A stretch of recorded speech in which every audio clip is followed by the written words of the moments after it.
आना में डिजिटल सम आखिर करते कैसे हैं, उनकी शर्तें क्या है, करना हो गया 9 4 13 13 हो गया ना। और है कि LHS RHS के हमेशा इक्वल होगा, यह होता है डिजिटल सम। ठीक है, यूज कैसे किया जाता है, यह आप किसी भी सेशन में अप्लाई कर सकते, हार्डवे तरीके से बिल्कुल मल्टीप्लाई करते थे, बड़े बड़े मल्टीप्लाई को करते थे, काटते थे, और जो भी कई बार कमेंट आते हैं। जय हिंद दोस्तों, शुरू करते हैं आज का डिजिटल सम का पार्ट 2 वीडियो।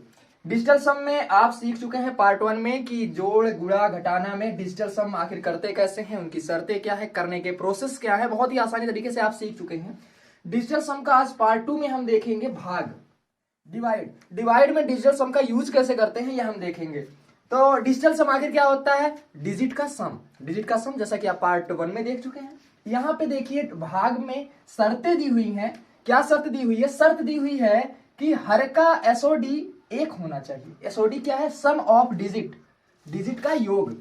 हर देखिए भाग में होता है, जैसे दे दिया गया कि 10/5, ठीक है, ये भाग है, इसमें ये हर होता है, अंश होता है। यह हम अनुपात के सेशन में जानेंगे, अनुपात की क्लास में हम सीखेंगे अभी इसको। ठीक है, तो यहाँ पे हम देखते हैं, कह रहा है कि हर का एसओडी एक होना चाहिए। कहने का साफ साफ मतलब है जब हर एक होगा तो अंश की वैल्यू जो होगी वही आंसर होगा। ठीक है, अंश की वैल्यू कुछ भी हो वही आंसर होगा। तो हर को यहाँ पे आप एक कर दोगे, फिर जो भी सम ऑफ डिजिट अंश का होगा वही आपका आंसर होगा। ठीक है, तो एक कैसे करेंगे, सपोज करो, नियम करने का क्या है कि अगर हर 2 हो, हर 4 हो, हर 5 हो, हर 7 हो, हर 8 हो, तो उसका योग कैसे एक होगा, कैसे एक करेंगे। जैसे देखो 2 है, 2 में ऐसे किस नंबर से आप मल्टीप्लाई कर सकते हो जिनका सम ऑफ डिजिट एक हो। तो 2 में आप करते हो, अगर आप 5 से मल्टीप्लाई कर दो, 2 में अगर आप 5 से मल्टीप्लाई कर दो, 5 से मल्टीप्लाई करोगे तो अंश में भी मल्टीप्लाई करना होगा, तो ऊपर भी 5 हो जाएगा। ठीक है, 5 से आप मल्टीप्लाई किए तो 5 दूना 10, 10 हो गया। और 10 में क्या 10 1 + 0 = 1, सम ऑफ डिजिट 1 हो गया ना। तो अगर हर में 2 है, हर का सम ऑफ डिजिट 2 है या हर 2 है, तो आप उसमें 5 से गुणा भाग अंश और हर में करेंगे। अगर 4 है, अगर हर 4 है तो उसको एक कैसे करेंगे, 4 का मल्टीपल ऐसा ढूंढिए जिसका सम ऑफ डिजिट एक होता हो। तो 4 का कितना होता है, 4 दूना 8, 4 तीना 12, 4 चौका 16, 16 का कितना होता है, 6 1 7 होता है, 4 पंजे 20, 20 का 2 होता है, और 4 सते 28, 4 सते 28, 28 में क्या होता है 2 + 8 1 हो गया, 8 2 10 होता है, मतलब 10, मतलब क्या हुआ 1 + 0 मतलब 1 हो गया। तो कहने का मतलब 7 से मल्टीप्लाई किए हर में तो ऊपर भी 7 से करोगे। ठीक है, ऐसे ही 5 में देखिए 2 का 5 तो 5 का 2 हो गया, 5 दूना 10 तो ऊपर भी 2। ठीक है, 7 का कितना हुआ, 7 का 4, ठीक है, 7 चौका 28 तो ऊपर भी 4। 8 का कितना होता है, 8 × 64, 64 में क्या 6 + 4, 6 + 4 होता है 10, 10 का कितना सम ऑफ डिजिट होगा 1। तो हम करेंगे 8 × 8 तो ऊपर भी 8। कहने का मतलब ये हुआ, अगर हर का किसी भी नंबर्स में अगर डिवाइड किया जा रहा है, अगर हर का जो वैल्यू है सम ऑफ डिजिट जो आ रहा है 2 4 5 7 8 आ रहा है, तो उसको एक करने के लिए आपको एक नंबर यूनिक ढूंढना होगा। तो हमेशा जानिए कि सम ऑफ डिजिट अगर 2 है तो आप 5 से गुणा करोगे हर और अंश में, अगर 4 है तो 7 से गुणा करोगे, अगर 5 है तो 2 से गुणा करोगे, और अगर 7 है तो 4 से करोगे, 8 है तो 8 से करोगे। ठीक है, यह तो हो गया नॉर्मल। लेकिन एक अगली शर्त दी हुई है कि अगर 3 6 और 9 आ जाए, देखिए 3 6 और 9, 9 के मल्टीपल में कभी भी सम ऑफ डिजिट एक नहीं होता है। तो एक नहीं होगा तो सिंपल में क्या है, जो नहीं हो रहा है उसको हटा दो।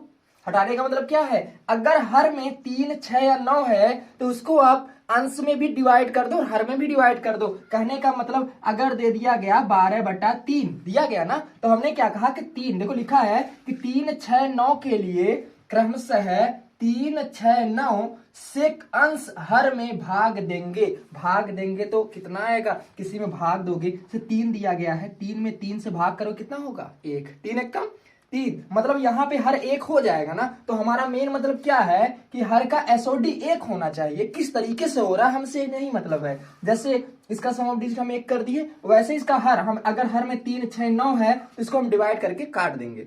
मतलब अगर हर का सम ऑफ डिजिट 3 6 9 आ रहा है तो अंश में भी 3 6 9 से क्रमशः भाग देंगे और हर में भी 3 6 9 से क्रमशः भाग देके उसका एसओडी एक कर लेंगे। ठीक है, यह नियम आप आशा करते हैं समझ गए होंगे। अब इसके कुछ क्वेश्चन करेंगे, वह आप देखेंगे। एग्जाम्पल देखते हैं इसका। जैसे दिया गया है 343 में 7 से भाग दीजिए। 343 में 7 से हम अगर भाग देंगे तो नॉर्मली जानते हैं कि 49 आता है। देखिए हम 49 क्यों लिख दिए हैं, क्योंकि हम यह नॉर्मली भाग का प्रोसेस हम जानते हैं, भाग कैसे देते हैं।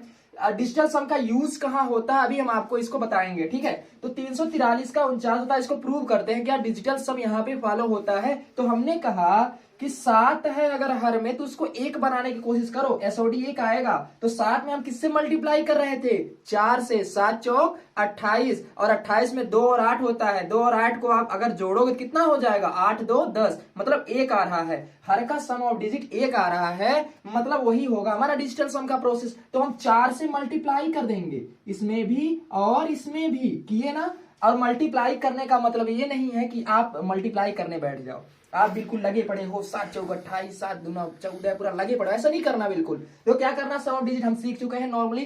तो हमने क्या किया कि डिजिट को सम कर लो, किया 3 3 6, 6 4 10, और 10 का सम ऑफ डिजिट 1 + 0 1 हो गया, तो 1 कर लिया आपने। और मल्टीप्लाई है 4 है, 4 को लिख लिए, नीचे का छोड़ दो। क्यों छोड़ दो, 7 चौक 28 तो 1 हो ही गया, नॉर्मली हर एक हुआ, सभी का हर एक होता है, ठीक है। ये कितना हो गया, 9 4 13, 13 हो गया ना। और 13 को आप डायरेक्ट लिख सकते हैं 3 1 4, डायरेक्टली आप लिख दो 4, लिखे 4। अब देखो 4 1 कम 4 आ गया ना, एलएचएस आरएचएस के इक्वल। पार्ट 1 में ही तो बताया गया था डिजिटल सम क्या होता है कि एलएचएस आरएचएस के हमेशा इक्वल होगा, यह होता है डिजिटल सम, ठीक है। तो यहाँ पे आप यह देखें कि हाँ भाग में भी डिजिटल सम नॉर्मली फॉलो हो रहा है। जैसे देखिए हमने क्या कहा था, 3 6 9 होने पे जैसे आपको दे दिया गया कि 27 दिया गया है 9 से, ठीक है। और ये कितना होता है, 3 होता है। सभी जानते हैं कि 27 में 9 से अगर आप डिवाइड करते हो 3 होता है। तो यहाँ पे क्या हमने बोला था कि 9 में किसी से भी मल्टीप्लाई करोगे 1 नहीं होगा, तो हम 9 को हटा दो भाई, नहीं हो रहा तो क्या दिक्कत करनी है, 9 को हटा दो। 9 को हटाने के लिए हमने क्या कहा कि अंश में भी 9 से भाग दे दो, हर में भी 9 से भाग दे दो। जो दिया गया 3 6 9 में ही फॉलो होगा। अगर यहाँ पे 6 होता तो हम 6 से भाग अंश और हर में देते, 3 है तो 3 से अंश और हर में भाग देंगे, यहाँ पे 9 है तो 9 से देंगे, नॉर्मली करते हैं। 27 में आप 9 से भाग दोगे कितना होगा, 9 त्रिक 27 हो गया, और 9 से भाग दोगे 1 हो गया, 9 1 कम 9, 1 हो गया ना। अब देखिए क्या हो गया, सम ऑफ डिजिट 3 3 आ गया ना, 3 3 आ गया। तो हमने क्या कहा कि अगर 3, देखिए नॉर्मल सा प्रोसेस क्या हुआ इसमें भाग में कि अगर 3 6 9 को छोड़ के जो है सभी का मल्टीपल है, लेकिन 3 6 9 आ जाता है तो 3 6 9 को आप काट दोगे आंसर में, नॉर्मली यही करना है। देखिए तो यही था इतना जो आप पार्ट 1 में देखे, पार्ट 2 में देखे,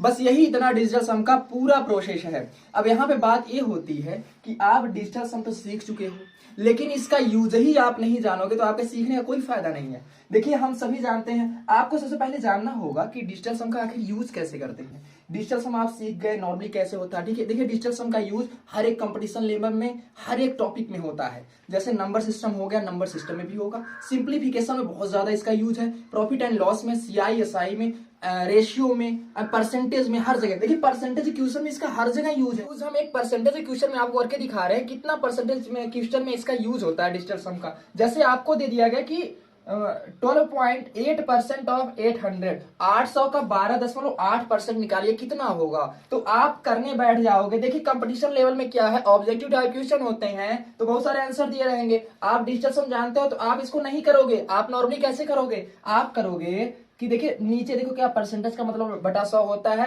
परसेंटेज आखिर होता कैसे, यूज कैसे होता है, आप परसेंटेज के सेशन, परसेंटेज क्लास में आप देखोगे, बहुत इजीली तरीके समझ में आएगा आपको। लेकिन ये 12.8 लिखा है तो बटा 100, 100 का क्या होता है 1 + 0 + 0 1, हर 1 ही है तो हर में किसी से मल्टीप्लाई नहीं करना। तो परसेंटेज को आप डायरेक्टली लिख सकते हो, परसेंटेज को आप डायरेक्टली लिख सकते हो कैसे, देखिए क्या होता है ऑफ का मतलब मल्टीप्लाई, ठीक है। तो 2 1 3 और 8 3 11, और 11 का 1 + 1 2 हो गया, है ना, 2 हो गया। आपका हमने मल्टीप्लाई का, जीरो की कोई वैल्यू नहीं, 8 है ना, 8 कर दो तो 8 दूना 16, 1 धन 6, है ना, 16 का मतलब 1 धन 6, और 1 धन 6 कितना हो गया 7। मतलब ऑप्शन में जिस भी नंबर का सम ऑफ डिजिट 7 होगा वह इसका आंसर होगा। करके दिखा देते हैं कि इसका परसेंटेज कैसे निकलता है। देखिए परसेंटेज नॉर्मली ऐसे निकालेंगे, बटा 100 हो गया। ये कैसे किया जाता है हम इसको परसेंटेज के सेशन में जानेंगे। 2 0 कैंसिल हो गया, ये 8 है, 8 अठाएं 64 और 8 दूना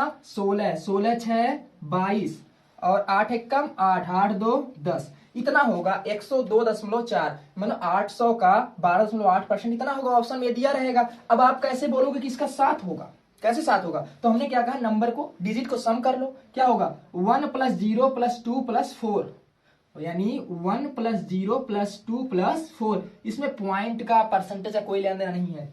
4 2 6, 6 1 7, आ गया ना 7, मतलब इसका भी सम ऑफ डिजिट 7 आ गया।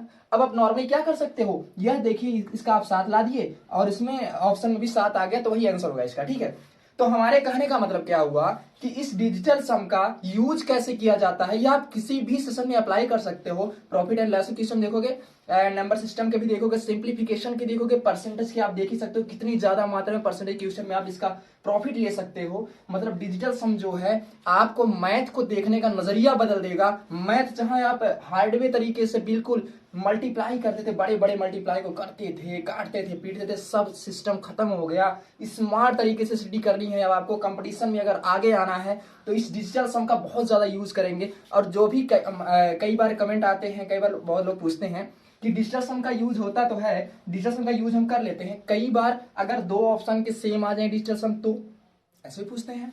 तो यहाँ पे भी बहुत सारे आप ट्रिक सीखोगे, जैसे ये तो यूज हो गया डिजिटल सम का। इसके बाद आप यूनिट डिजिट सीखोगे कि यूनिट डिजिट में एक यूनिट को देख के ही आप आंसर को टिक कर सकते हो, अगर सभी की यूनिट डिजिट दो अलग अलग है। तो कहने का मतलब यहाँ पे आपको डिजिटल सम हमने इसलिए सिखाया नंबर सिस्टम के सीरीज को तोड़ के, क्योंकि इसका यूज करते हुए ही अब जितने भी आप क्वेश्चन करोगे, अभी जैसे देखिए नंबर सिस्टम में आप कर रहे हो कंसेप्ट, इसके बाद आप नंबर सिस्टम के या जितने भी कंसेप्ट सारे क्लियर करने के बाद आपको सभी का एक एक क्वेश्चन कराया जाएगा, मतलब बहुत सारे क्वेश्चन कराए जाएंगे और प्रीवियस ईयर में जो पूछे जा चुके हैं उससे रिलेटेड क्वेश्चन वो भी कराए जाएंगे। और उन क्वेश्चन को करने के लिए आपको मतलब 10 से 30 सेकंड का समय रहेगा, उसी में आप कर ले जाओगे बहुत ही आसानी तरीके से। उसमें आप डिजिटल सम का, यूनिट डिजिट का, यूनिक पर्सन का, हर चीज का यूज करोगे और करके ही करोगे, बहुत ही अच्छा लगेगा आपको। मतलब हार्ड नहीं सोचना है, स्मार्ट तरीके से करोगे, बहुत मजा आने वाला है क्वेश्चन करने में। तो लगातार बने रहिए हमारे 4am प्लेनेट के साथ में। Thank you.